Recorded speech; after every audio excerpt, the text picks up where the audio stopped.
Olá, e agora vamos entender alguns aspectos fundamentais do planejamento de obras. Até porque se nós queremos gerenciar bem uma obra, o planejamento é um dos pilares, o cronograma bem elaborado é um desses pilares do planejamento de obra, e uma ferramenta espetacular para a gente trabalhar com ela é o MS Project, mas nós vamos trabalhar no planejamento de obras por quê? Veja bem que nós temos vários tipos de obras possíveis, né? Temos obras de infraestrutura como um parque eólico, uma estação de tratamento de água ou de esgoto, uma rede de saneamento, estradas. Temos obras de edificações de aplicações diversas, por exemplo, hospital, shopping, edifícios residenciais, seja de alto padrão ou de padrão popular, etc. E veja bem, cada obra dessa tem sua própria estratégia, cada obra dessa tem a oportunidade de negócio para a construtora que está envolvida. Cada obra dessa tem a sua arquitetura, processo construtivo, tem o seu layout, ou seja, tem a sua tipologia. Cada obra dessa pode exigir ferramentas e técnicas diferentes para o planejamento e metodologias também. Cada uma dessas obras utiliza e precisa de uma análise específica e precisa de um planejamento específico. Mas todas essas obras têm algo em comum. Vem comigo. O que essas obras têm em comum é a necessidade de uma boa gestão em 3 níveis de integração. O nível mais operacional, digamos que é produção, um nível tático, que é o nível de projetos, e um nível estratégico, que é a da gestão em si. Eu tenho que integrar isso para alcançar o melhor resultado para a empresa, para a construtora, por exemplo, ou para a incorporadora, se for o caso. Então, você precisa entender que o planejamento de obras, a elaboração de um cronograma, está dentro de um contexto maior, que é um contexto de gestão integrada. E muita gente não consegue elaborar bem o cronograma porque entende o cronograma só como uma ferramenta de agenda, mas ele é muito mais do que isso. E você vai entender nessa aula como ele é mais completo do que isso. O primeiro nível de gestão integrada, como eu comentei, é a produção. E para isso nós precisamos já também integrar a própria produção, o próprio cronograma. Eu preciso analisar o longo prazo, que é o cronograma como um todo, defini-lo em metas de médio prazo, de 3 meses, 4 meses, 2 meses, dependendo do prazo total da obra.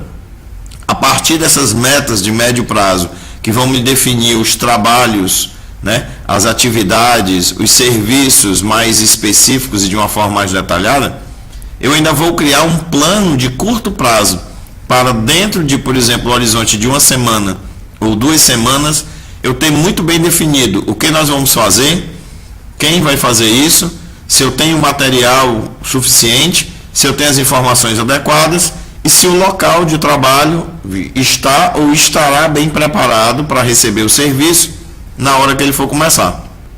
Isso no sentido do planejamento. E eu preciso de um feedback, eu preciso do feedback de controle. No nível de curto prazo, quem está executando esse serviço no dia a dia, o responsável por esse acompanhamento, ele precisa registrar o que aconteceu, para que eu retorne isso num ambiente de médio prazo e consiga consolidar todos os conjuntos de serviços que eu tinha pensado para o mês, para o bimestre ou para o trimestre, ver o que deu errado e o que deu certo para regular, e ainda também leve isso a um nível de longo prazo, para poder avaliar se isso está impactando positivo ou negativamente na conclusão da obra, por exemplo, tá certo? Então, o primeiro nível de integração que eu tenho na gestão é o trabalho de produção. Esse trabalho de produção tem que ser pensado em termos de longo prazo, por exemplo, de meta de longo prazo, a data de entrega da obra, médio prazo, por exemplo, metas de médio prazo, os prazos de conclusão de etapas que eu vou ter nesse mês na obra, e no curto prazo, e exemplos de curto prazo são os serviços pontuais, o dia que ele deve começar e o dia que ele deve terminar dentro da semana ou dentro da quinzena. Ok? Vamos para o próximo nível de integração.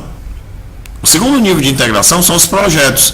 Então, eu preciso trabalhar melhor de tal forma que eu enxergue bem o que é que eu vou executar, seja na parte de construção civil, seja na parte de instalações, seja na parte de construção pesada, seja em infraestrutura e assim por diante.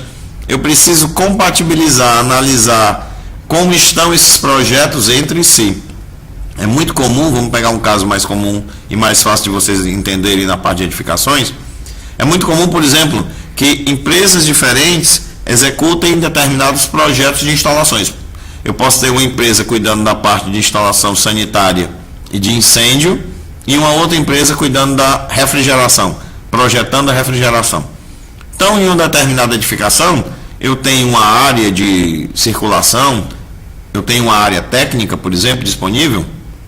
Todas as duas empresas vão querer colocar suas tubulações no mesmo local. Isso pode dar problema, porque eu ainda tenho iluminação, eu posso ter ainda a parte de abastecimento de água, água fria, água quente, ok? Então eu preciso compatibilizar esses projetos.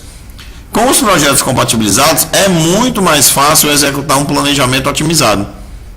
E com esse conjunto todo, fica muito mais fácil eu conseguir ter um orçamento mais confiável, um orçamento executivo. E hoje, com a tecnologia BIM, nós podemos, inclusive, na modelagem e compatibilização de projetos, ter os volumes 3D, ter as informações em 3D para analisar. Eu pego essa informação em 3D e acoplo, e conecto ao meu cronograma, e com isso eu consigo ver o que a gente chama de 4D, onde a quarta dimensão é o tempo. Então eu não só vejo volumetricamente o que eu estou fazendo, eu vejo isso em função do tempo, e por fim, com tudo isso, eu conecto aos meus custos, meus valores, e eu tenho uma quinta dimensão, como nós chamamos, que é a dimensão do orçamento dentro de um modelo de 3 dimensões. O próximo nível de gestão é o nível que coroa todo esse trabalho, é o que vai nos trazer o resultado. Olha só, o terceiro nível é a gestão empresarial. Então, na hora que eu analiso esse conjunto, eu tenho um grande triângulo agora formado por pequenos, onde nós já conversamos sobre o escopo, que vai nos trazer a qualidade dos projetos, nós já conversamos sobre o tempo naquele planejamento, conversamos sobre o custo do orçamento, e esses 3, se forem bem trabalhados, eles vão nos equilibrar e gerar um bom fluxo de caixa e um bom lucro para a empresa. Então, o terceiro nível de integração, ele leva em conta como é que eu consigo planejar a produção analisando esse resultado global do lucro e do fluxo de caixa, como é que eu consigo otimizar os suprimentos, inclusive para melhorar o fluxo de caixa, qual é a melhor sequência que eu tenho para executar trabalhos de tal forma que eu evite retrabalhos, que alternativas técnicas de processos construtivos, de solução de projetos, de sequência de serviços, podem me fazer reduzir o custo total, seja o custo direto da obra ou o custo indireto da gestão que a empresa faz sobre a obra, e como eu aplico novas tecnologias para aumentar a produtividade. Porque nós sabemos que o custo de mão de obra nas últimas décadas vem crescendo proporcionalmente muito com relação ao custo dos materiais. Então, para nos mantermos competitivos, nós temos que aumentar a nossa produtividade e para o mesmo metro quadrado ter menos hora operário acontecendo, dá para entender? Senão nós não vamos conseguir vencer e nos tornar competitivos. E o planejamento da obra tem que levar em conta tudo isso de uma forma global. E aqui, para concluir essa introdução, eu trouxe para vocês um exemplo prático e real. Isso é de uma obra real que eu trabalhei. Utilizei como ferramenta o MS Project.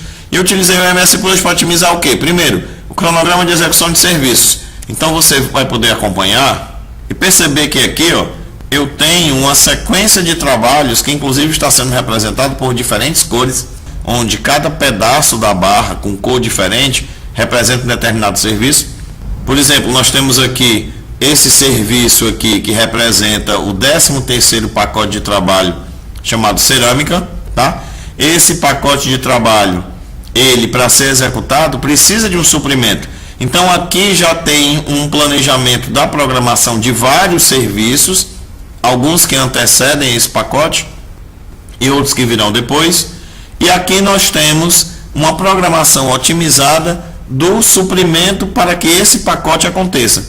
Desde a análise da solicitação de compra, desde quando o gerente da obra for solicitar um material, até a equipe do escritório de suprimentos realizar a coleta, ser autorizado pela diretoria a emissão desse pedido, ou seja, fechou o negócio, e um prazo de entrega que o fornecedor pediu para que esse material chegue na obra. Então olha só que legal, para que eu possa ter segurança que esse serviço vai começar bem aqui, eu estou me programando e otimizando para que eu tenha recebido o material dentro do prazo que o fornecedor pediu, levando em conta o tempo necessário para que o pedido seja emitido, o negócio seja fechado, dando um tempo para que o meu setor logístico colete, negocie e encontre a melhor alternativa de preço desse material, e dando tempo também para que a equipe da obra analise a quantidade que deve ser pedida, estude o projeto e emita essa solicitação de compra. Então isso é um exemplo real que eu costumo fazer em todas as obras que eu participo, que eu presto serviço, para a gente entender a importância prática do planejamento de obras e que isso pode ser realizado de uma forma muito inteligente e muito legal através de uma ferramenta chamada MS Project, e a partir de agora vamos começar a aprender tudo que nós precisamos para realizar um excelente planejamento de obra, para realizar um excelente cronograma e garantir os melhores resultados para a construtora. Te vejo na próxima aula.